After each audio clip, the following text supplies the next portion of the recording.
Que le Seigneur vous bénisse. Sans plus tarder, je vous invite à prendre avec moi le psaume 85.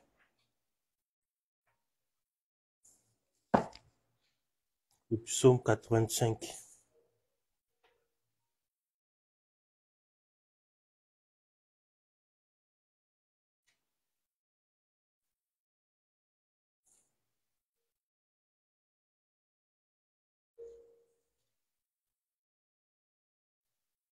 Le psaume 85. Je vais commencer à partir du deuxième verset. Ensuite, vous lirez le suivant. Tu as été favorable à ton pays, ô Éternel. Tu as ramené les captifs de Jacob. Tu as pardonné l'iniquité de ton peuple. Tu as retiré toute ta fureur. Tu es revenu de l'ardeur de ta colère. Établis-nous, Dieu, de notre sol, cesse ton indignation contre nous. T'irriteras-tu contre nous à jamais? Prolongeras-tu ta colère éternellement? Ne nous rends pas la vie, afin que ton peuple se réjouisse en toi. Éternel, fais-nous voir ta bonté et accorde-nous ton salut. Écoutez ce que dit Dieu, éternel, car il parle de paix à son peuple et à ses fidèles, pourvu qu'il ne retombe pas dans la folie. Oui, son salut est près de ceux qui le craignent, afin que la gloire habite dans notre pays. La bonté et la fidélité se rencontrent, la justice et la paix s'embrassent. La fidélité germe de la terre et la justice regarde du haut des cieux. L'Éternel aussi accordera le bonheur et notre Père donnera ses fruits. Lisons tous ensemble. La justice marchera devant lui et imprimera ses pas sur le chemin. Amen. Que le Seigneur bénisse la lecture de sa parole. Nous allons prendre dans le recueil d'adoration le cantique numéro 21. Dans le recueil d'adoration, le cantique numéro 21. Mon Jésus, je t'aime. Le numéro 21 dans le cantique d'adoration. Mon Jésus, je t'aime, je te sais à moi. Oh, quel charme extrême me retient à toi. Les plaisirs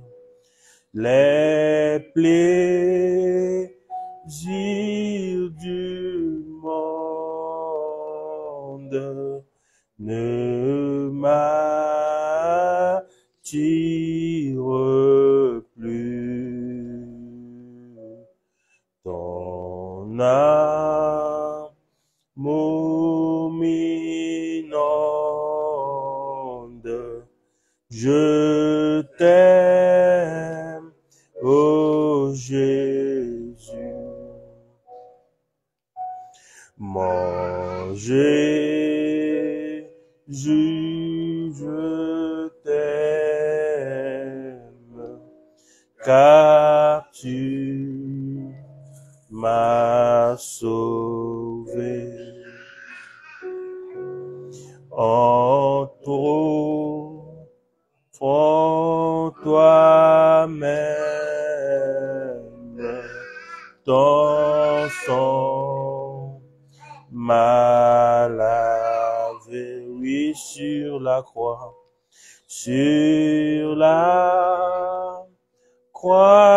bénie,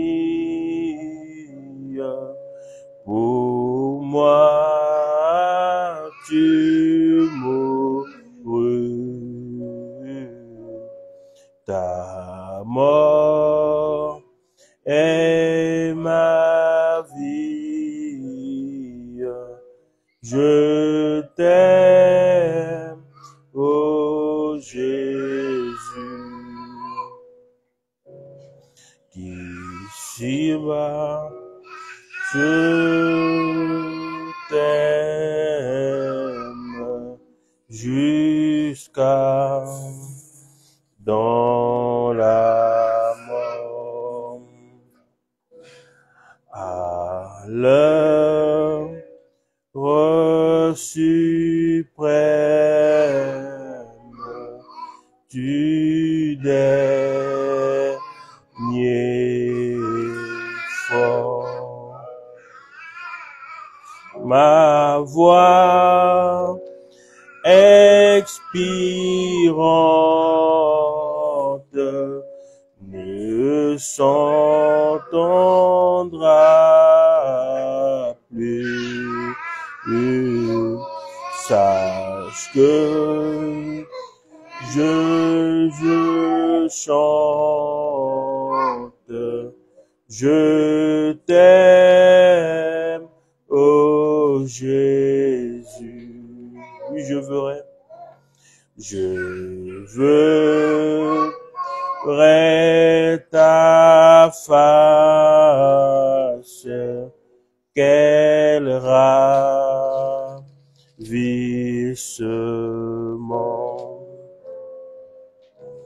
Je louerai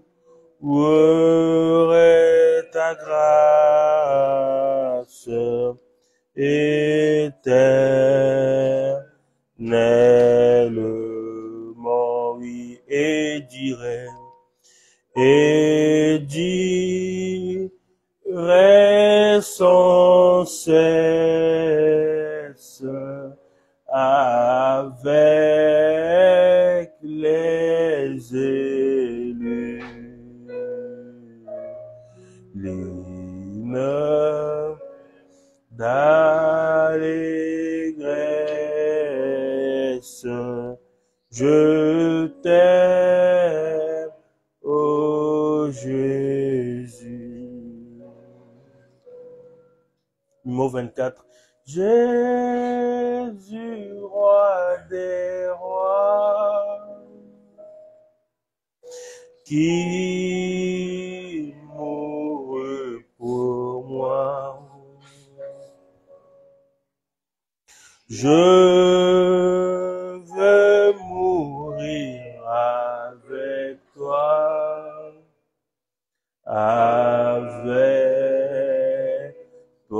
sur la croix. Disons Jésus, Jésus, roi des rois, qui mourut pour moi. Je veux mourir avec toi,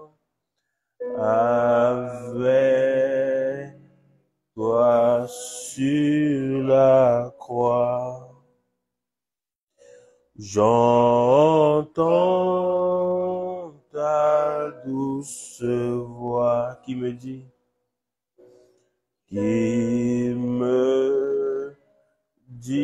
crois en moi, je crois.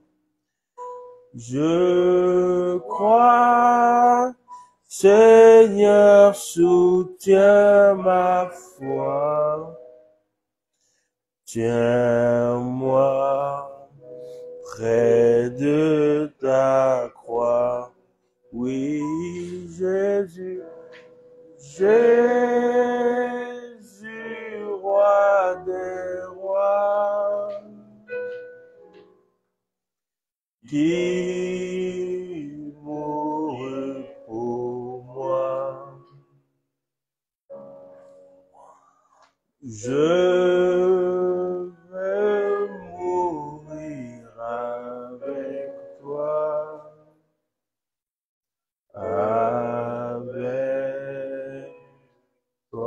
sur la croix. J'entends ta douce voix, elle pénètre en moi et me dit d'aimer comme toi, de l'amour de la croix. Oui, Jésus, Jésus, roi des rois, qui mourut pour moi. Je veux mourir avec toi, avec toi sur la croix. J'entends ta douce voix, toi qui mourut pour moi. Seigneur, que je m'unisse à toi dans ta mort, dans la foi. Oui, Jésus, Jésus, roi des rois, qui mourut pour moi. Je veux mourir avec toi, avec toi sur la croix. Numéro 62. 162. À la croix. À la croix. Sois ma gloire à jamais, jusqu'à ce que mon âme trouve pardon et repos, oui, près de la croix, garde-moi. La fontaine précieuse, gratuite et guérissante,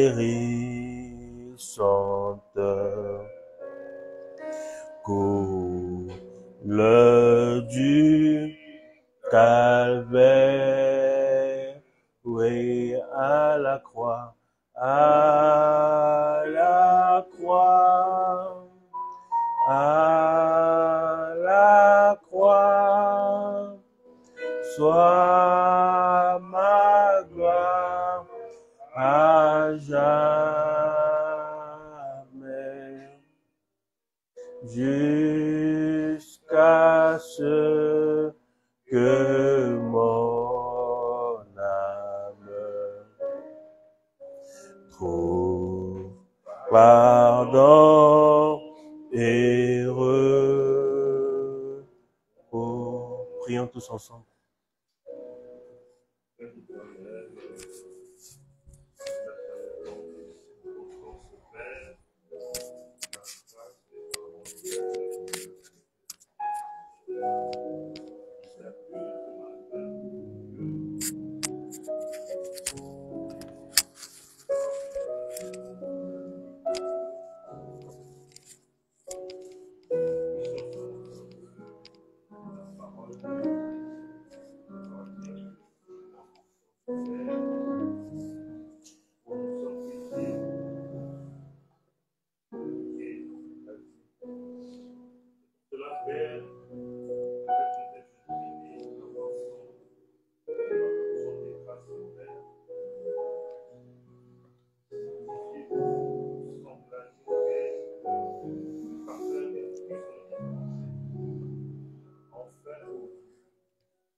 homme a connu pour nous dire, croyons que les maladies sont guéries dans ta présence de Père.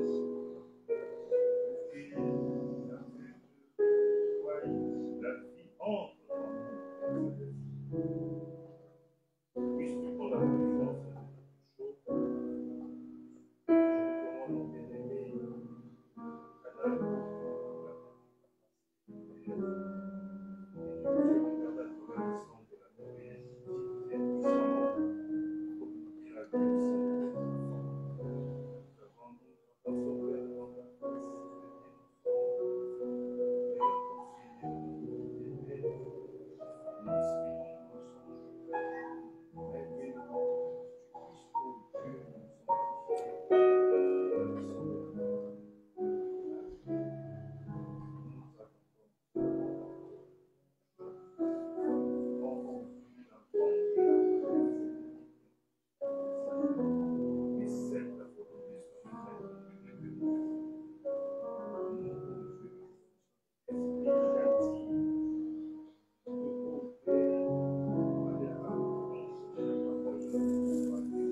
Près de la croix au agneau, montre-moi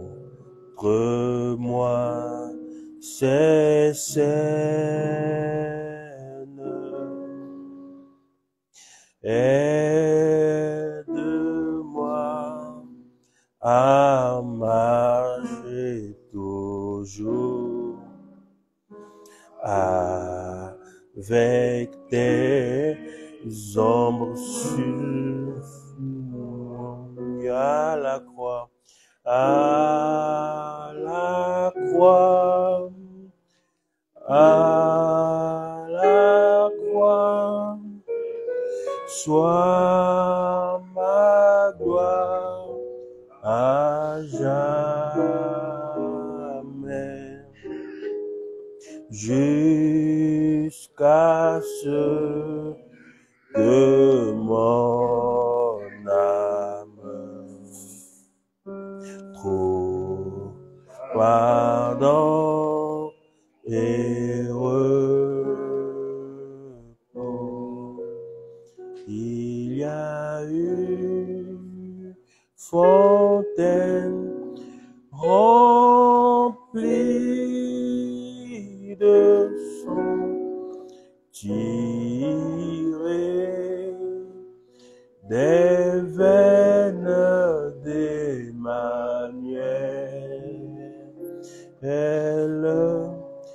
Les pécheurs plongés dans ce flot perdent toute leur souillure. Oui, perdent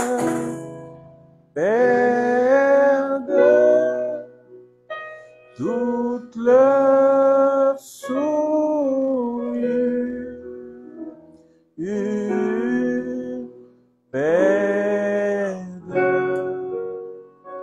Toute leur souillure.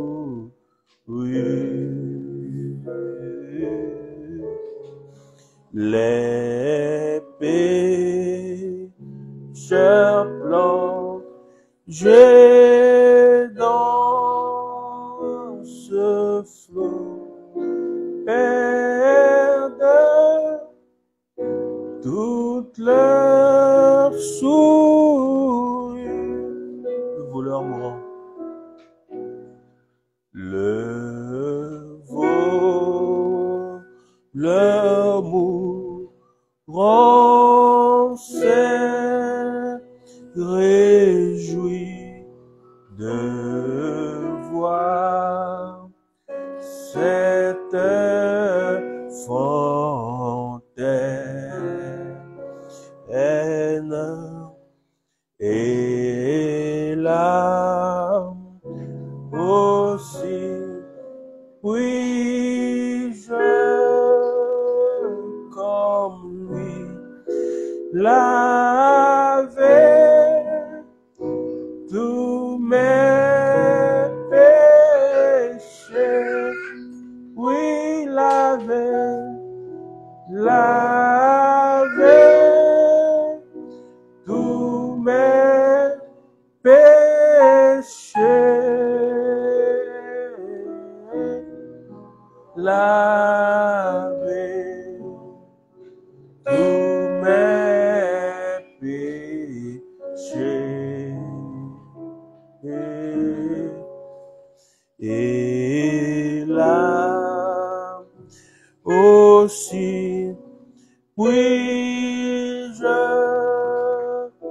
comme lui laver tous mes péchés. Le dernier refrain par la foi. Par la foi, j'ai vu ce courant que tes blessures ravitaillent. L'amour divin aimant ce tel ne sera pour toujours, mais le sera pour toujours. Dieu Tout-Puissant, notre Père, nous te bénissons pour tout ce que tu ne cesses de faire pour nous. Comme nous venons de chanter ce cantique, Seigneur, les pécheurs se réjouissent du Tout-Puissant. Mais le sang à la croix a cessé de couler. Mais nous croyons à un sang spirituel qui est en Saint-Esprit, Seigneur, qui doit se répandre sur nous et nous purifier. Par la foi, nous nous réjouissons de voir cela, qui nous a lavés, qui nous a purifiés. C'est pourquoi nous avons davantage soif de toi, que tu puisses t'établir, Seigneur et Roi, régner sur nous, afin que tu puisses avoir toute la prééminence et que chacune de tes promesses puisse se manifester dans notre vie en ce temps de la fin. Seigneur, maintenant que nous rentrons dans la partie la plus importante, avec une attitude de prière, Seigneur, nous avons commencé, nous voulons terminer encore du Tout-Puissant avec toi, mais on rentre dans cette partie la plus importante, que tu puisses nous parler, Seigneur. Emmène nos oreilles, notre âme à tes côtés, afin de recevoir de toi cette portion que tu as pourvue pour nous ce matin. Que nous ne puissions pas tomber dans l'habitude, Seigneur, que nous ne puissions pas tomber dans la religion. Tu as dit dans ta parole, 2 ou 3 se réunissent en mon nom. Nous ne sommes plus que 3, nous sommes plus que 4. En ayant la foi comme une seule personne, tu nous parleras encore, Seigneur. Ce jour-là, lorsqu'ils étaient dans la maison de Jean-Marc, ils se sont mis à prier, à invoquer ton nom. Dieu Tout-Puissant, tu l'as exaucé. Et l'ange est parti libérer Pierre. Seigneur Dieu, tu es le même Dieu encore ce matin, afin que tu puisses encore accomplir ta parole dans nos vies, afin que le Pierre qui est de tout un chacun puisse être libéré de la prison et proclamer ta parole par une vie digne de l'évangile, Seigneur. Merci pour tout. Ouvre-nous encore les yeux, en voyant le monde s'assombrir. Nous regardons tout simplement là-haut, en regardant comme toi tu nous l'as dit par tes serviteurs, les prophètes. Ce sont les signes de la fin. Et nous tournons la tête vers là-haut pour voir que le comprendre et le jour de la rédemption est proche. Seigneur Dieu, laisse que nos âmes puissent être encore scellées, remplies encore du Saint-Esprit, que nous puissions encore davantage saisir tout ce que tu dis. Seigneur, bénis chacun de tes serviteurs qui sont en train de perdre tes enfants d'une manière comme d'une autre, ainsi que ceux qui suivent d'une manière comme d'autres, nous aussi qui sommes ici. Bénis-nous, utilise le vase que tu vas parler, éloigne l'homme, celui qui parlera ainsi que celui qui écoutera, afin que nous puissions recevoir pleinement ce que tu as pourvu pour nous ce matin. Béni sois-tu, c'est le nom de Christ, nous croyons que tu es exaucé. Amen. Je vous invite à prendre avec moi Colossiens.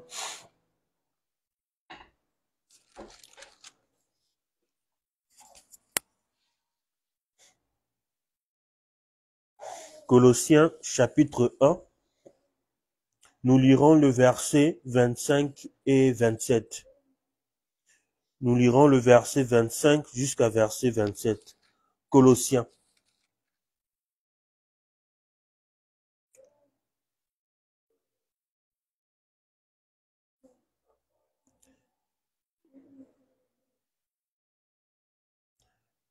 Colossiens chapitre 1, verset 25 à 27. Lisons la parole du Seigneur.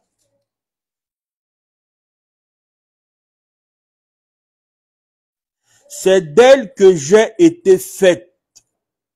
C'est d'elle que j'ai été fait ministre, selon la charge que Dieu m'a donnée auprès de vous, afin que j'annonçasse pleinement la parole de Dieu.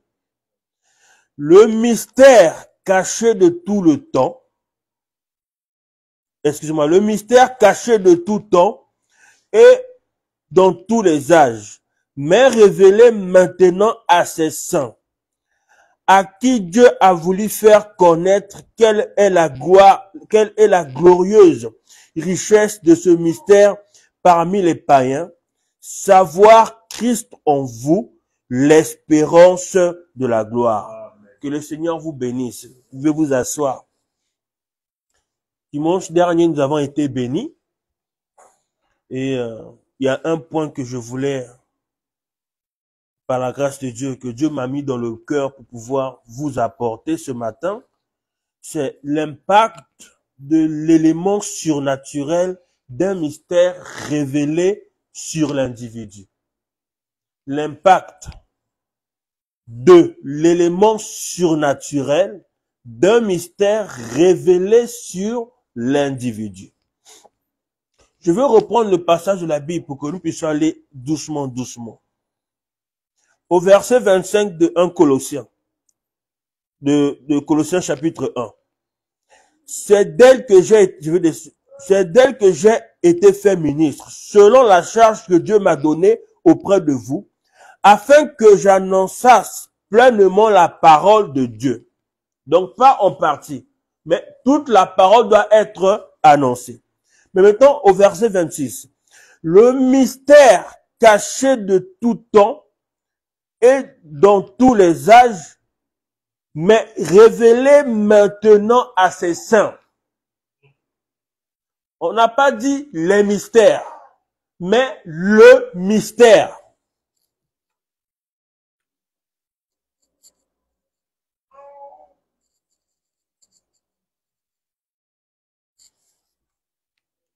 Le mystère. Et quand on parle de le, c'est l'article défini. C'est une seule personne. Ce n'est pas comme on dit un ou des, qui sont des articles indéfinis. Mais là, on parle de le, l'article défini. On dit le mystère caché de tout temps et dans tous les âges, mais révélé maintenant à ses saints, à qui Dieu a voulu faire connaître quelle est la glorieuse richesse de ce mystère-là. Il continue, il dit, parmi les païens, savoir Christ en vous, l'espérance de la gloire. Ce mystère dont il est question ici, c'est Christ en vous, l'espérance de la gloire. Ici, je vais faire un petit cercle. On va mettre le mystère. On va dire Christ, on sait que c'est le Saint-Esprit.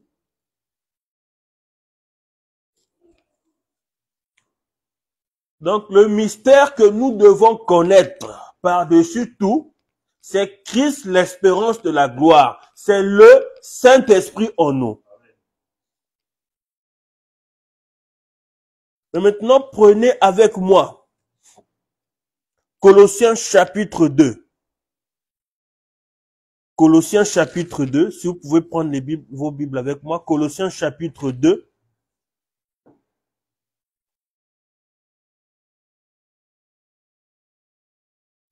Colossiens chapitre 2, nous allons lire le verset 1 à 4.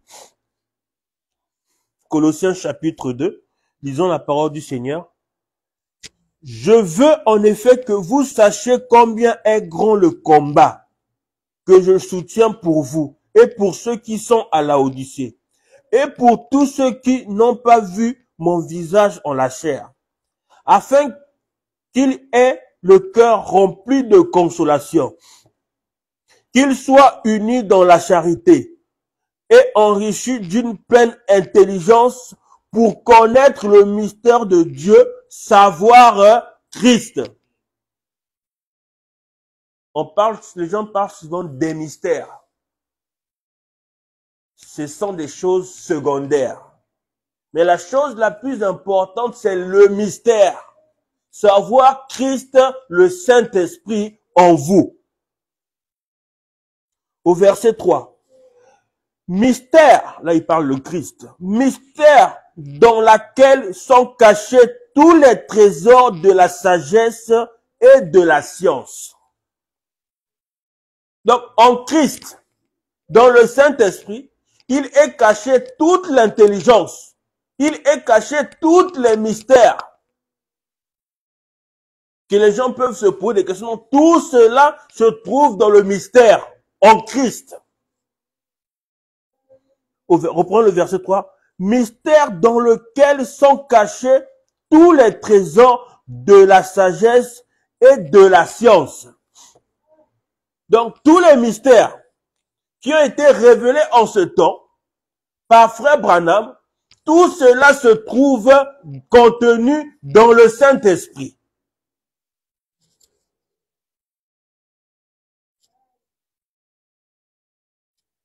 Donc, que ce soit l'enlèvement, mariage et divorce, la semence du serpent, les 7 sceaux, les 7 tonnerres, tout cela se trouve dans le Saint-Esprit.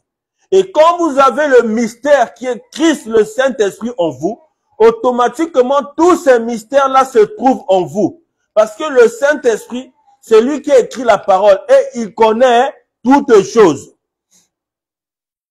Continuez à lire. Au verset 4.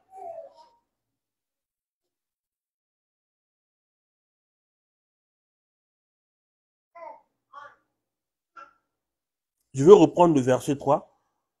Mystère dans lequel sont cachés tous les trésors de la sagesse et de la science. J'aimerais que l'on puisse garder ce passage à l'esprit. Que le mystère de Christ, ou le Saint-Esprit, en elle, il y a tous les mystères dedans, à l'intérieur, toute l'intelligence, toute la sagesse. Mais maintenant, qu'est-ce qu'un mystère? Parce que tout le monde parle de fois des mystères, mais nous devons essayer de mettre un peu pour aider les enfants de Dieu. Qu'est-ce qu'un mystère? Le dictionnaire dit ceci. D'abord, la définition d'un dictionnaire d'après les humains dit ceci. Un dogme révélé, inaccessible à la raison. Donc, un mystère, c'est un dogme révélé, inaccessible à la raison. Et la raison ici, c'est nos 5 sens, c'est l'un des 5 sens de l'esprit. Parce qu'on dit que l'esprit a 5 sens. Il y a l'imagination, il y a l'affection, il y a le raisonnement, il y a la mémoire. Puis il y a l'imagination, l'affection, la mémoire, le raisonnement et la conscience. Mais ici, le dictionnaire nous dit que la raison ou le raisonnement, le mystère, il ne peut pas y accéder par le raisonnement. Vous ne pouvez pas accéder à la connaissance véritable du mystère par l'intellectualisme. Ça, c'est le dictionnaire qui donne la définition. En deuxième définition, il dit ce qui est inaccessible à la raison humaine, ce qui est de l'ordre du surnaturel. Ça, c'est le dictionnaire qui dit ce qui est de l'ordre du surnaturel. Caché, inconnu, incompréhensible. Quelqu'un peut connaître la parole de Dieu intellectuellement, mais aussi longtemps, nous allons voir ça tout à l'heure, que l'élément surnaturel n'est pas venu lui révéler cela. Cela reste incompréhensible pour la personne. Et le dictionnaire donne encore cette définition. Ce qui est inconnu, inexplicable, tenu secret. Donc, un mystère, c'est quelque chose, selon la définition humaine, qui est inconnu, inexplicable et tenu secret. Après, le dictionnaire dit aussi que ce qui est de l'ordre du surnaturel. Donc, si nous comprenons, ça veut dire que cela dépend du surnaturel pour vous le faire savoir. Ça, c'est le dictionnaire lui-même qui donne la définition. Mais en même temps, prenons le prophète. Le prophète donne maintenant la définition par rapport à la parole. De la prédication, monsieur, est-ce le signe de la fait au paragraphe 224. Le prophète dit ceci. Voici ce qu'est un mystère. Un mystère dans l'écriture est une révélation qui a été préalablement cachée et qui est maintenant révélée divinement, mais à laquelle reste toujours attaché un élément surnaturel malgré la révélation. Le prophète, il a parlé de mystère, il parle encore révélation, Et il dit encore un élément surnaturel. Donc, le mystère, je vais reprendre, est une vérité qui a été préalablement cachée et qui est maintenant révélée divinement, mais à laquelle reste toujours attaché un élément surnaturel malgré la révélation. La Bible, il y avait beaucoup de mystères cachés dans tous les âges. Le prophète est venu, il a révélé tout cela. Mais ici, nous lisons la définition, il est dit ici que, mais à laquelle reste toujours attaché un élément surnaturel, malgré la révélation. Aujourd'hui, nous avons la parole révélée. Par la grâce de Dieu, les bandes, les brochures, tout cela c'est écrit. Mais pour produire la vie de l'écriture dans une personne, il faut que l'élément surnaturel rattaché au mystère, rattaché à l'écriture, puisse se faire chair de la personne pour produire la vie de la parole. En fin de compte, les gens connaissent le mystère, mais ils n'ont pas la révélation du mystère. Parce que lorsque vous avez la révélation du mystère, le Saint-Esprit descend, produit la vie de cette écriture dans votre vie. Mais maintenant, prenons, nous avons compris que le mystère ici, c'est Christ. Il vient le Saint-Esprit.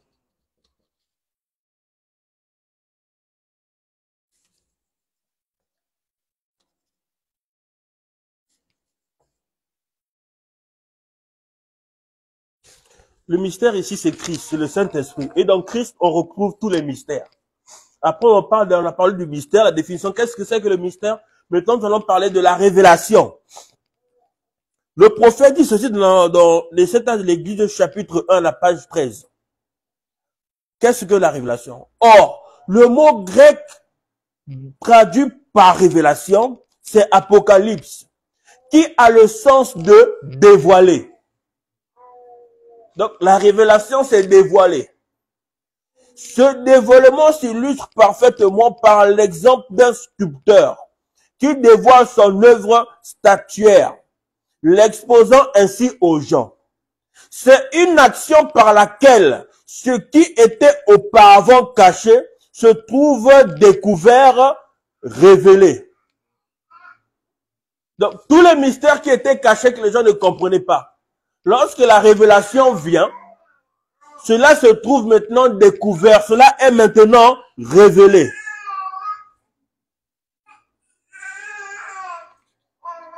Le prophète dit encore ceci.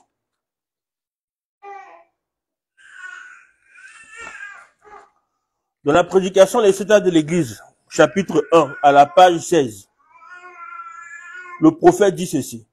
Vous vous en souvenez, j'ai dit au début de ce message que ce livre que nous étudions est en fait la révélation de Jésus-Christ lui-même, la révélation de Jésus lui-même dans l'Église et de ses œuvres dans les âges à venir. J'ai ensuite mentionné que le Saint-Esprit doit nous donner la révélation. Ce n'est pas l'homme qui donne la révélation, mais c'est le Saint-Esprit qui vient nous donner la révélation. Continuez à lire. Sans quoi nous ne pouvons pas la recevoir. Pierre, ce jour-là, lorsqu'il marchait, Dieu leur demande, qui dites-vous que je suis? Alors, les disciples ont commencé à répondre. Les autres disent que tu es Élie, les autres disent que tu es Jean, les autres disent que tu es le prophète Ésaïe qui devait revenir, les autres disent que tu es ça, les autres disent que tu es ça, mais Jésus leur dit, vous, qu'est-ce que vous dites que moi je suis? Il n'était pas question de dire ce que les autres ont dit, mais il était question que l'individu, vous-même, vous dites ce que moi je suis. Alors Pierre, il a répondu, tu es le Fils du Dieu vivant, le Christ qui doit venir. À ce moment-là, Jésus-Christ l'a dit, tu es heureux, parce que c'est mon Père du haut de les cieux qui l'a dit. Sur ce roc, sur cette révélation, je bâtirai mon église. Or, Pierre avait reçu la révélation de la part de Dieu, de qui était Dieu devant lui. Ce n'était pas un homme qui lui avait dit, qui lui avait enseigné. Non, mais c'était Dieu qui le lui a révélé. Continuez à lire. Ces deux pensées réunies, vous pouvez voir que l'étude ordinaire, suivez très attentivement, ces deux pensées réunies, vous pouvez voir que l'étude ordinaire et la simple réflexion ne suffit pas à faire de ce livre une réalité. Le fait d'étudier la parole, de lire beaucoup de citations, ce n'est pas en faisant cela que vous allez vivre la parole de Dieu pour en produire une réalité. Vous pouvez lire, emmagasiner, ce n'est pas ça qui produira la vie. Tant bien que c'est bien de le faire. Le prophète dit, continue à lire, il faudra pour cela l'œuvre du Saint-Esprit. Ceci pour dire que ce livre ne peut pas être révélé, ce livre ne peut être révélé qu'à une catégorie spéciale de gens. Alors, vous comprenez que si vous vivez la parole, c'est parce que Dieu vous a révélé la parole et l'élément surnaturel qui est rattaché à cette écriture se manifeste en vous parce que vous êtes une personne spéciale. Vous faites partie de cette catégorie des gens spéciaux. Après, le prophète dit ici, il faudra pour cela quelqu'un qui a la faculté du discernement prophétique, ça c'est Rosa Frère Branham, mais cela nécessitera une capacité d'écouter Dieu parler. Donc, lorsque nous récitons le prophète, ceux qui sont de cette catégorie de gens spéciaux, ils ont la capacité d'écouter Dieu parler. Quand vous écoutez Dieu parler, c'est la révélation qui descend en vous. Et l'élément surnaturel soumet votre esprit, votre corps à vivre la parole de Dieu. Parce que vous avez la capacité d'écouter Dieu. Mais lorsque vous écoutez que l'homme à la place de Dieu, cela ne produira jamais la vie de Dieu, mais cela produira la vie de l'homme. C'est pourquoi le prophète dit, si vous rentrez dans une église, vous voyez le pasteur agir d'une certaine façon, bouger la tête, observer l'église, l'église fait la même chose. C'est parce qu'ils écoutent tout simplement l'homme. S'ils écoutaient Dieu, ils seront sous l'influence de Dieu aussi. Cela nécessite un enseignement surnaturel. Donc, toutes les connaissances que les gens des mystères, des discussions, des débats, ce n'est que de l'intellectualisme. Parce que quelqu'un, une fois que le mystère est révélé en lui, il est la vie de la parole, il saura que c'est inutile de rentrer dans ces choses. Continuez à lire. Pas seulement étudier en comparant un verset à l'autre, bien que ce soit une bonne chose. Mais un mystère nécessite l'enseignement de l'esprit, sans quoi il ne sera jamais clair. Le problème est là, c'est que les gens n'ont pas eu l'enseignement de l'esprit. L'enseignement de l'esprit, c'est la révélation. Alors, l'écriture n'est jamais claire pour eux. Ils ne peuvent pas le comprendre. Or, la révélation, c'est tout simplement l'esprit qui vient vous enseigner ce qui en est de la parole. Et quand l'esprit, le Saint-Esprit vous enseigne, tout devient clair pour vous. Mais un mystère nécessite l'enseignement de l'esprit, sans quoi il ne sera jamais clair. Parce que vous allez voir dans 2 Rois, chapitre 6, au verset 16 à 17, je vais le lire rapidement. C'était Élisée avec son serviteur Géasi. On était venu pour chercher Élisée pour l'arrêter. Alors, le serviteur d'Élisée, il a eu peur. Parce que l'ennemi, il était nombreux, il pouvait les arrêter. Alors, Élisée dit à son serviteur, n'aie pas peur. Ceux qui sont avec nous sont en aussi grand nombre que ceux qui sont en plus grand nombre que ceux qui sont contre nous. Élisée dit cela à son serviteur. Mais son serviteur a eu la connaissance de la chose, mais cela ne lui a pas encore été révélé. Parce que lorsque quelque chose vous est révélé par Dieu, cela change votre attitude. Cela influence votre caractère. Alors, continuez à lire. Alors, il répondit, ne crains point, car ceux qui sont avec nous sont en plus grand nombre que ceux qui sont avec eux. Élisée pria et dit, Éternel, ouvre ses yeux pour qu'il voie. Éternel, ouvre les yeux du serviteur qui vit la montagne pleine de chevaux et de chars, de feu autour de Élisée. Donc, le serviteur, après que Dieu l'ait ouvert les yeux, à ce moment-là, il a vu qu'il y avait beaucoup de chars. Et cela l'a donné l'assurance. Parce que Dieu l'a ouvert les yeux afin qu'il voie la parole de Élisée dans sa clarté. Et cela a donné l'assurance à Géasi. C'est pourquoi aussi longtemps que vous n'avez pas la révélation de la parole, la seule chose que vous êtes en train de faire, c'est de rajouter tout simplement de l'intellectualisme à votre cerveau. Vous êtes en train de rajouter plus de connaissances, plus de charge à votre cerveau. Mais lorsque vous avez la révélation de la parole, c'est moins de charge. Parce que c'est Christ lui-même qui prend le contrôle de tout. Continuez à lire. Le prophète dit ceci dans les 7 ans d'église, chapitre 1 à la page 13. Chapitre 1 à la page 29. Écoutez. Si la révélation est hors de votre portée, levez les yeux et cherchez Dieu pour la recevoir.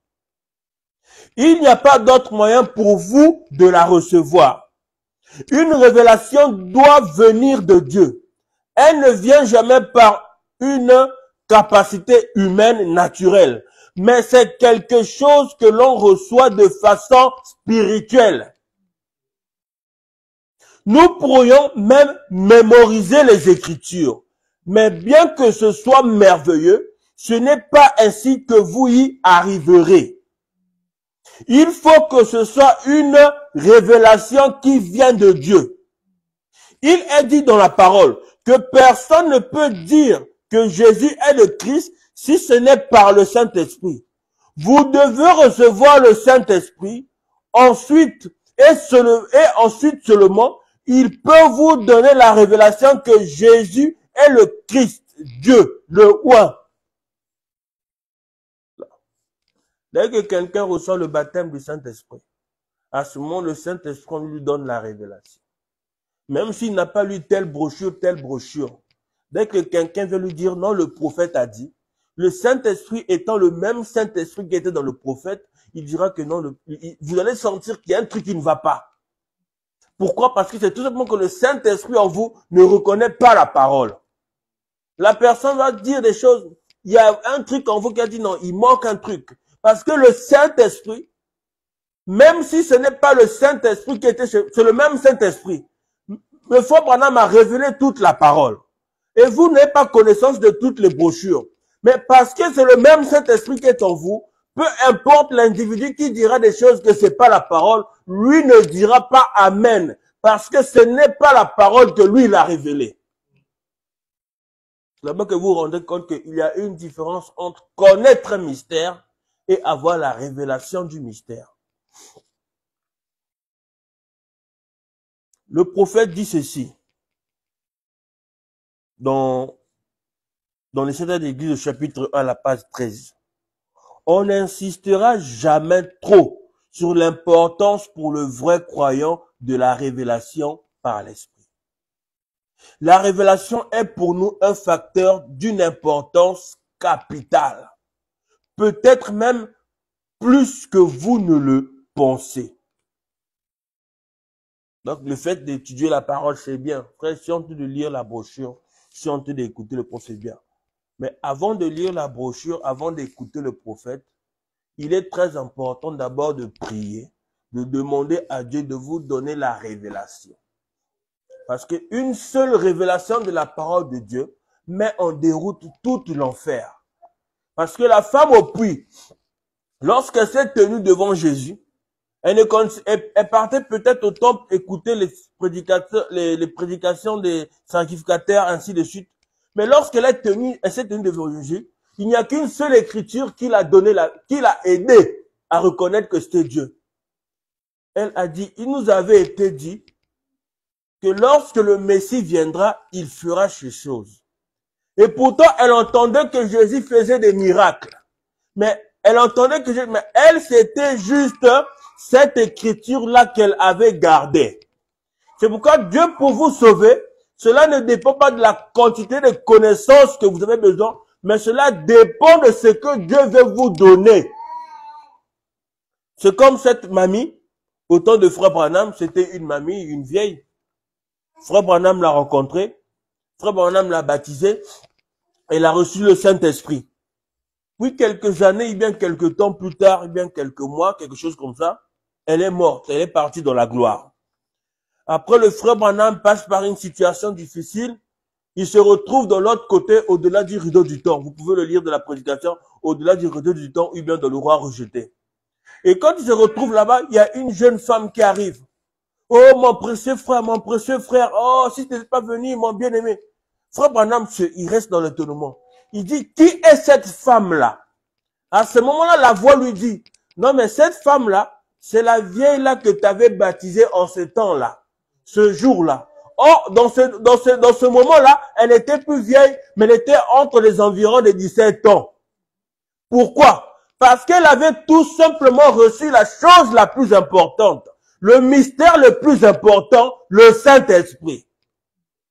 Même si elle n'était pas là quand le prophète a prêché les sceaux, les 7 tonnerres, l'enlèvement, toutes ces choses-là, la chose la plus primordiale pour elle, c'était de recevoir la vie. Vous allez voir que dans la Bible, au temps de Jésus, les disciples, avant la Pentecôte, ils étaient toujours dans les discussions. Seigneur, dis-nous qui tu aimes le plus. Tu aimes Jean. Seigneur, quel sera l'essai de ta venue? Seigneur, que des questions et des questions, que des discussions et des discussions. Mais Seigneur, il y a beaucoup de gens, faut qu'ils mangent. Qu'est-ce qu'on peut faire? Mais observez l'attitude des femmes. L'attitude des femmes en ce temps-là, avant la Pentecôte, ce n'était pas de connaître les mystères, mais c'était de mettre leur vie en ordre. Nous avons la femme au puits, nous avons la femme auditeur, nous avons nombre d'autres, parce que c'était, on dit que la femme est un type de l'église. Donc en réalité, si vous êtes l'église, si vous êtes l'épouse, votre attitude serait de chercher de mettre en ordre votre vie avec Dieu. Et en mettant cela en ordre, automatiquement, Christ vous révélera tous les mystères que vous avez besoin de connaître, selon lui. Le prophète dit ceci.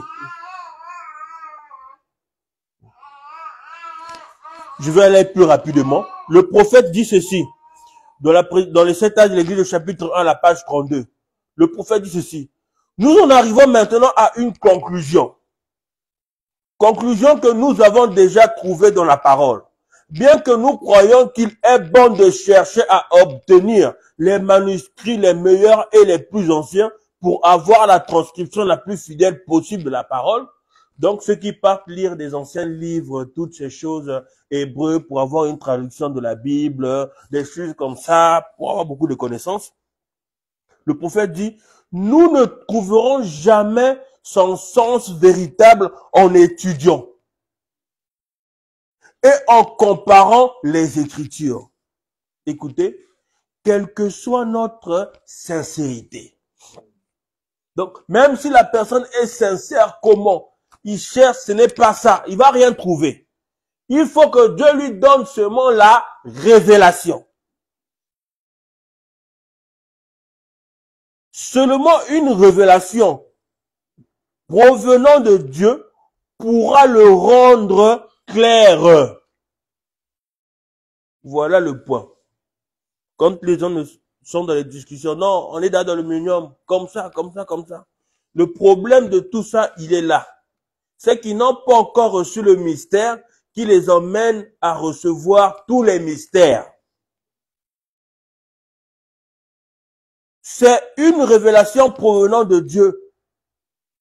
Excusez-moi, seule une révélation provenant de Dieu pourra le rendre clair. C'est exact. Ce que dit Paul de nous en parlant, non avec des discours qu'enseigne la sagesse humaine, mais avec ceux qu'enseigne le Saint-Esprit. 1 Corinthiens 2,15. La véritable révélation, je voudrais attirer votre attention, la véritable révélation, c'est quand Dieu interprète sa propre parole en confirmant ce qui est promis. La véritable révélation, c'est quand Dieu interprète sa propre parole en confirmant ce qui est promis. Donc, si Dieu vous a promis le Saint-Esprit, la preuve qu'il vous a révélé l'Écriture que vous devez recevoir le Saint-Esprit, c'est qu'il vous donne le Saint-Esprit. Voilà la confirmation du mystère de Dieu dans votre vie. C'est l'accomplissement littéral de l'Écriture par le surnaturel. Le prophète dit ceci, dans la prédication, pourquoi crier pas? Donc là, vous comprenez qu'en fin de compte, les gens peuvent avoir une grande capacité de stocker les Écritures parce qu'ils sont intelligents de nature, mais la vie ne suit pas parce qu'ils n'ont pas la révélation de ce qu'ils ont emmagasiné intellectuellement. Dans la prédication, pourquoi crier pas? Le prophète dit ceci, au paragraphe 37. Je pense qu'un homme ou une femme, un garçon ou une fille, avec une conception intellectuelle de la parole, ne peuvent jamais avoir un parfait fondement. Quelqu'un qui connaît la parole intellectuellement ne pourra jamais avoir le bon fondement de la parole pour vivre correctement. Ne peuvent jamais avoir un parfait fondement avant d'avoir rencontré cette lumière, la colonne de feu, le Saint-Esprit, qui amène cette parole à une réalité. Donc, c'est cet être, c'est cet élément surnaturel contenu dans la révélation, qui vient avec la révélation, dans le mystère, qui ramène la parole de Dieu dans la vie d'un individu à devenir une réalité.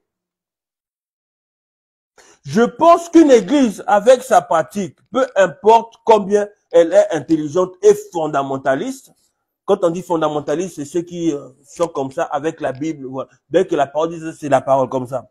Cette église ne peut jamais prospérer avant que le surnaturel ne soit fait connaître parmi ces gens-là et qu'il ait vu quelque chose avec laquelle ils peuvent parler et qu'il leur répond et confirme cette parole écrite. Donc, Dieu, ce n'est pas seulement qu'on prie, non. Il faut aussi que lui aussi, il vous parle, qu'il vous réponde. Et quand il vous répond, qu'il vienne confirmer ce qu'il a dit. 3 choses. Vous lui parlez. 2e chose, il vous répond. La 3e chose, il confirme ce qu'il a dit. À ce moment-là, quand il vous répond et qu'il confirme ce qu'il a dit, cela affermit davantage votre foi et votre zèle de la parole. Parce que nous pouvons parler de Abraham. Lorsqu'il a parlé, Dieu l'a répondu. Et Dieu l'a confirmé en lui donnant Isaac. Nous pouvons prendre beaucoup de types dans la Bible. Le prophète dit ceci. Dans la prédication, le 7e sceau, au paragraphe 35. Prédication, le 7e sceau, paragraphe 37. Permettez que je vous partage ceci. Suivez-moi très attentivement. Permettez que je vous partage ceci. Quand le surnaturel intervient, alors c'est la pensée de Christ. Vous vous éloignez tellement de votre propre façon de penser que par votre propre pensée, que je ne sais pas d'expliquer ça parce que je ne peux pas voir. Je ne pourrais pas. Personne ne le pourrait. Je voudrais juste relire cette partie. Quand le surnaturel intervient, alors c'est la pensée de Christ. Quand l'élément surnaturel de la révélation du mystère touche l'individu, alors c'est la pensée de Christ. Le prophète dit encore ceci. Dans les 7 âges de l'Église, au chapitre 5, à la page 177. Cette foi était une foi vivante, Je vis par la foi du Fils de Dieu. Paul n'a pas dit qu'il vivait par la foi dans le Fils de Dieu. Mais il vivait par la foi du Fils de Dieu. Et non par la foi dans le Fils. Mais du. Donc c'est une foi qui provenait de Dieu qui lui a été donnée. C'était la foi du Fils de Dieu qui lui avait été donnée, excusez-moi, c'était la foi du Fils de Dieu qui lui avait donné la vie et par laquelle il vivait constamment dans la victoire chrétienne. Donc quand cette foi vous est donnée, quand cet élément surnaturel descend sur vous, automatiquement, votre vie n'est que victoire. Même s'il y a des situations qui peuvent paraître comme des échecs aux yeux des gens, mais aux yeux de Dieu, c'est une victoire. Et quand vous comprenez ça, que vous allez voir que tout le message que Frère Branham a prêché se résume en une seule chose, le Saint-Esprit. Parce que quand vous recevez le Saint-Esprit, vous êtes déjà sauvés. Je vais terminer en lisant cette citation. Dans le chapitre 5 de l'État de l'Église, à la page 177, le prophète dit ceci. L'État de l'Église, à chapitre 5, page 177, le prophète dit ceci. Je vais terminer là. Non, il n'avait pas nié que le salut était surnaturel d'un bout à l'autre. Le salut, c'est quelque chose de surnaturel. Parce que ça nous amène à vivre au-delà du naturel. Parce que l'homme a été conçu par l'iniquité. Et il est naturel pour l'homme de faire le mal. Mais il est surnaturel pour un homme. Il faut que ce soit un acte surnaturel pour un homme pour vivre la parole de Dieu. Il n'avait pas nié, c'est ce de Pergame, que le salut était surnaturel d'un bout à l'autre. Il faisait vivre la vérité de son nom et de sa foi. Et ils étaient bénis par le Seigneur et trouvés dignes de lui. Le salut, c'est quelque chose de surnaturel. Parce que ça vous emmène à vivre au-delà du surnaturel. Parce qu'il y a un mystère qui a été révélé. Alors, l'élément surnaturel qui produit la vie de la parole, parce que la Bible nous dit que la lettre tue, mais l'esprit vivifie. Alors, cela vivifie votre être et lui ramène à vivre la parole, à se conformer à la parole. Alors, à ce moment-là, chaque promesse de Dieu pour vous devient une réalité. Parce que sans le Saint-Esprit, personne ne peut être agréable à Dieu. Il faut que cette tête surnaturelle soit là. Et quand vous comprenez ça, vous allez tout simplement voir que on parle que du Saint-Esprit de manière différente. On va prendre un tel sujet, on va prêcher, parler de Esther, mais nous sommes juste en train de parler aussi du Saint-Esprit. Parce que vous allez voir que après la Pentecôte, lorsque cette tête surnaturelle est descendue dans les apôtres, ils avaient plus peur de prêcher la parole. Même lorsqu'on les avait mis en prison, on les a chicotés, ils ont continué à prêcher la parole. Et lorsque cet être descend en vous, cela vous emmène à vivre la parole. Et vos ambitions dans la vie, par-dessus tout, il est vrai que nous avons des choses qui nous sont nécessaires pour vivre sur la terre, c'est vrai. Mais votre ambition primordiale sera d'être comme Christ. Il y a des citations que je voulais lire, mais nous allons gagner du temps. Vous allez voir que dans une citation, le prophète il dit, permettez-moi que je le lise pour que vous puissiez comprendre. Donc, question-réponse sur les Hébreux à la partie 1, au paragraphe 194. Le prophète dit, suivez même la lignée de Caïn, de là jusqu'à l'arche, et de l'arche jusqu'en Israël, d'Israël jusqu'à Jésus, et de Jésus jusqu'à aujourd'hui. Et voyez si cette église charnelle, fondamentaliste, raide et guindée, érudite, écoutez très attentivement, je parle d'hommes qui sont munis des Écritures, qui connaissent toute la doctrine et toute la théologie. Ils peuvent expliquer ça. Ah, mes amis, comme Frère Branham claque ses doigts. Ça. Mais ils n'ont pas la révélation spirituelle. Ils peuvent expliquer toute la parole, démontrer cela, mais ils n'ont pas la révélation spirituelle pour produire cette vie que eux ils prêchent en eux, ou qu'ils disent en eux. Ils disent, c'est vrai, ça c'est la doctrine de Caïn. Donc, avoir la connaissance de la parole sans vivre, c'est la doctrine de Caïn. C'est la religion de Caïn.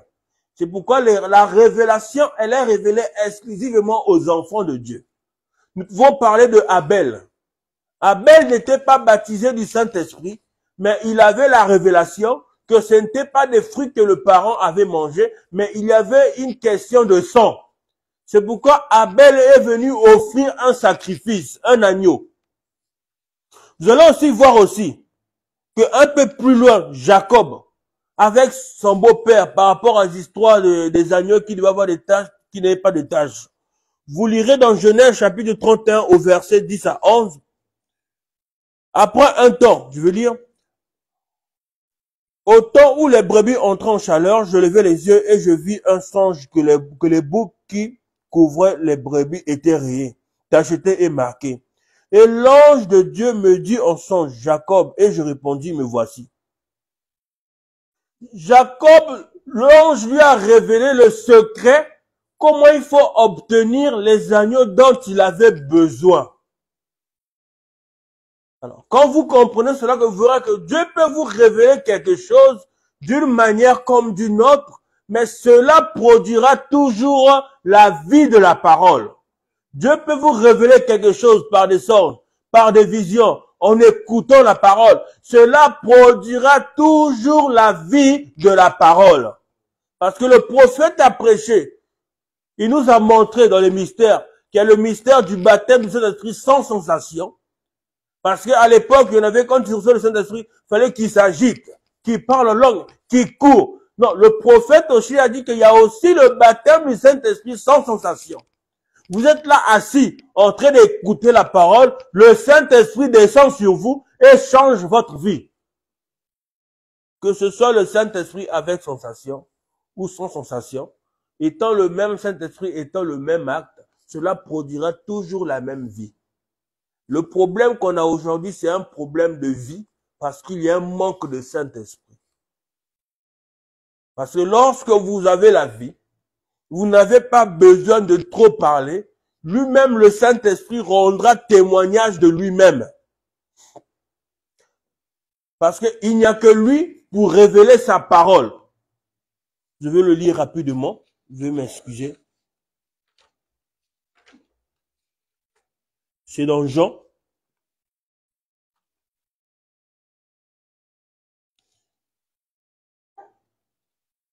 C'est dans Jean chapitre 16.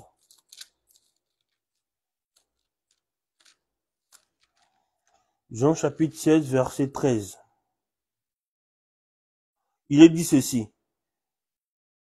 Quand le consolateur sera venu, l'esprit de vérité, il vous conduira dans toute la vérité.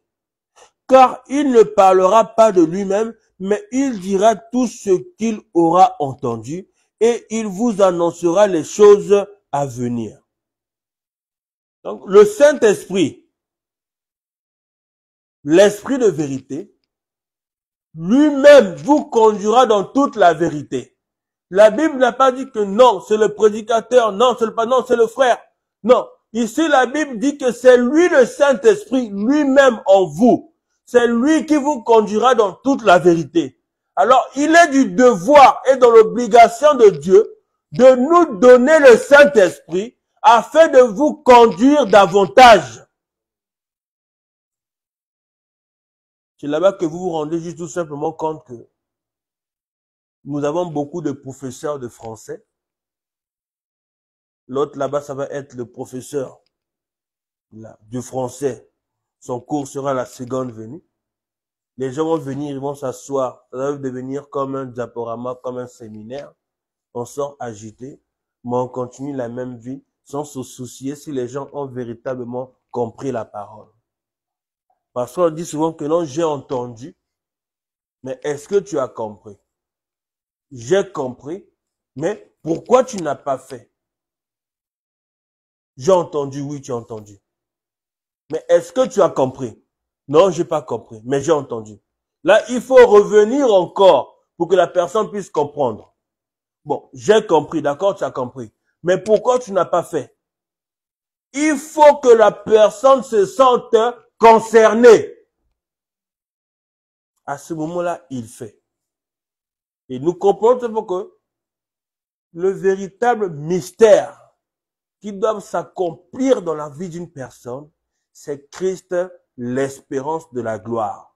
À ce moment, l'élément surnaturel vient de la vie d'une personne, l'emmène à vivre la parole. C'est ça le plus grand mystère, c'est ça le mystère, c'est de savoir, c'est de connaître Christ en vous, l'espérance de la gloire. Quand on dit l'espérance de la gloire, nous pensons déjà, quand on voit la gloire, on voit déjà tout le plan de la rédemption, on voit déjà l'éternité, on voit tous ces moments dans les âges éternels. Et quand vous comprenez cela, vous voyez, en réalité, il n'y a qu'une seule chose même qu'on devrait demander dans les prières, c'est le Saint-Esprit. Même si vous devez prier tous les jours, faire la même prière, c'est comme les écritures que j'ai envoyées dans la nuit, c'est que ce n'est pas la quantité de phrases que vous allez mettre dans la prière. Ce n'est pas la longueur de la prière que tu vas prendre en considération, mais c'est la sincérité et l'attitude de votre cœur vis-à-vis de Dieu à ce moment-là. Parce que lorsque vous demandez cela à Dieu, c'est pour accomplir quoi? Est-ce que c'est pour plaire aux hommes ou c'est pour être agréable à Dieu? Parce qu'il y a aussi des motifs aussi. J'étudie la parole, je lis la parole. C'est pour faire quoi? C'est pour avoir plus de connaissances, pour paraître supérieur devant les autres. Voilà tout le problème. Que le Seigneur vous bénisse. Nous allons prendre ce petit chant avant de pouvoir prier.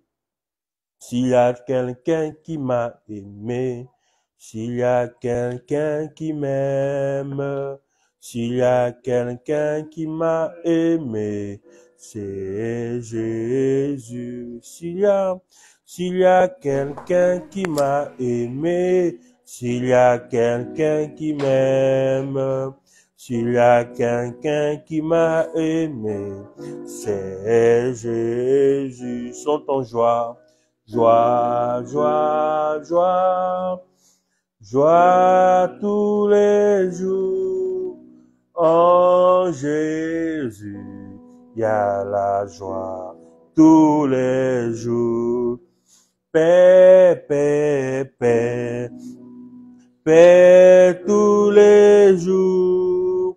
En Jésus, il y a la paix tous les jours. S'il y a quelqu'un qui m'a aimé, s'il y a quelqu'un qui m'aime, s'il y a quelqu'un qui m'a aimé, c'est Jésus. S'il y a quelqu'un qui m'a aimé, s'il y a quelqu'un qui m'aime, s'il y a quelqu'un qui m'a aimé, c'est Jésus. Chantons joie, joie, joie, joie, joie tous les jours.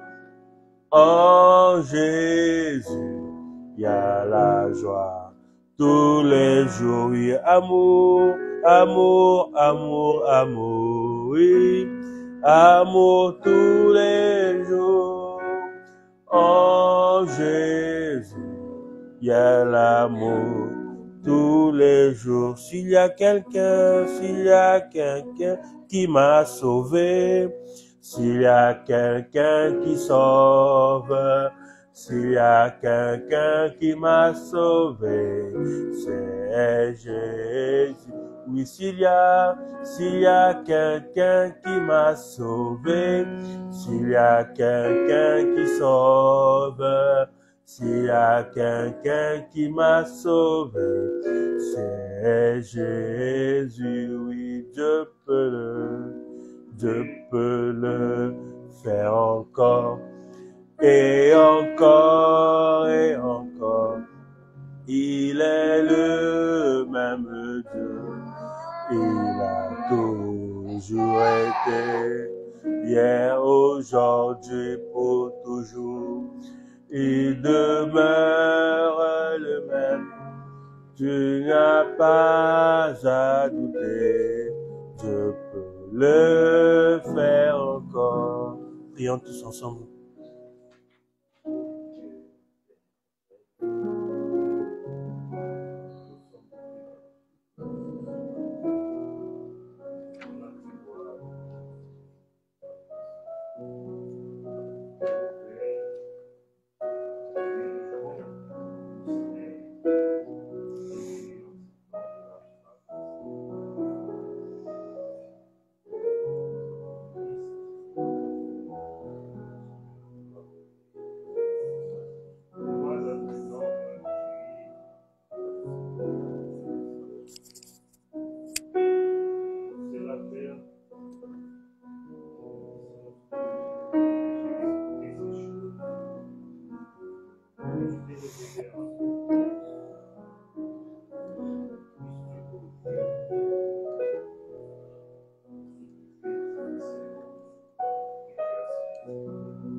Donc, ainsi répond sur le Saint-Esprit, le prophète dit sur Parage 117, je descends un peu plus bas. Nous montons sur le chemin du roi, et plus nous avançons, plus de grâce nous est donnée. plus de puissance nous est donnée, plus de surnaturel nous est donné. Et voilà où nous en sommes. C'est maintenant l'heure où le Saint-Esprit est descendu sur la forme d'une lumière, comme il était au commencement, une colombe de feu, et s'est manifesté en faisant exactement les mêmes choses que celles qu'il avait faites quand il était ici sur la terre. Dieu notre Père, nous croyons ta parole. Ce n'est pas seulement des lettres, mais nous avons compris que ta parole, c'est l'esprit. Elle ramène la vie de ta parole dans une personne. Seigneur, les hommes peuvent la lire, l'expliquer, mais cela ne produit pas la vie si toi tu ne descends pas de l'individu pour vivre ta parole. Nous te remercions pour la portion que tu nous as accordée ce matin. Cela nous a davantage rafraîchi, cela nous a reconfortés. Et nous avons compris, Seigneur, c'est une grâce lorsque nous vivons une écriture de ta parole. C'est une révélation que tu nous as donnée. Car l'homme puissant qui est un échec dès le départ ne peut qu'être conduit que vers le mal. Mais lorsqu'il fait le bien, c'est parce que cela vient de toi. Car nous savons que toute bonne chose vient de toi. Seigneur, merci pour ta parole. Merci pour ce que tu as fait. Merci pour le vase que tu as utilisé. Et merci aussi pour les oreilles qui ont entendu. Seigneur, que tu produises en nous davantage de vie. Que tu nous remplisses encore davantage du Saint-Esprit. Que tu brises tout ce qui est contraire à ta parole, toutes les pensées négatives, toutes ces choses qui peuvent nous tenir loin de toi. Seigneur, nous savons que ta venue est encore proche, plus proche que jamais. C'est pourquoi nous restons sur ce chemin du roi, là où des bénédictions coulent en abondance, là où le surnaturel se manifeste en abondance. Nous croyons que tu es Dieu. Seigneur, veille sur notre foi jalousement, afin que nous ne puissions pas faillir. Car si la foi faillit, nous puissions, la vie au-dessus de la parole redresse aussi. La personne rétrograde. Nous prions que tu veilles sur nous comme la prunelle de tes yeux. C'est pourquoi nous croyons que tu as écrit nos noms sur la paume de ta main. Afin que lorsque tu agites ta main, Seigneur, tu puisses agir en notre faveur. Car tu sais qu'à cet endroit, il y a tes enfants. Alors tu appliques ton sang afin que l'ange des Christeurs puisse passer au-dessus et que la vie puisse être encore répandue, se manifester davantage. Seigneur, exprime tout dont je n'ai pas su exprimer. Bénis chacun de tes enfants, nous qui sommes ici, ainsi que ceux qui ont suivi d'une manière ou d'une autre, que tu puisses prendre la prééminence, le contrôle de tout, pour que ton nom puisse être encore honoré. Bénis les offrandes et les dîmes, tous qui seront récoltés, Seigneur. Nous rendons tout en cette main. Tu connais le cœur de tout un chacun ici présent. Remplis-nous encore davantage de toi. Nous avons encore plus envie de toi que d'hier. Parce que nous savons que Seigneur Jésus-Christ, le véritable mystère, c'est d'avoir toi le Saint-Esprit en nous, l'espérance de la gloire. À ce moment-là, Seigneur, il y a une puissance attractive entre nous ici sur la terre et l'éternité. Alors nous soupirons davantage à voir ce pays au-delà des étoiles. Merci pour tout ce que tu fais. Béni sois-tu. Viens prendre la suite de chaque instant. Nous savons que tu es Dieu, tu ne faillis jamais et que tu accomplis toutes choses avec cette assurance que nous avons. Nous devenons en ton nom au nom de Jésus-Christ. Merci pour tout. C'est dans le nom de Jésus-Christ, nous croyons que tu nous as exaucés. Amen. Que Dieu vous bénisse.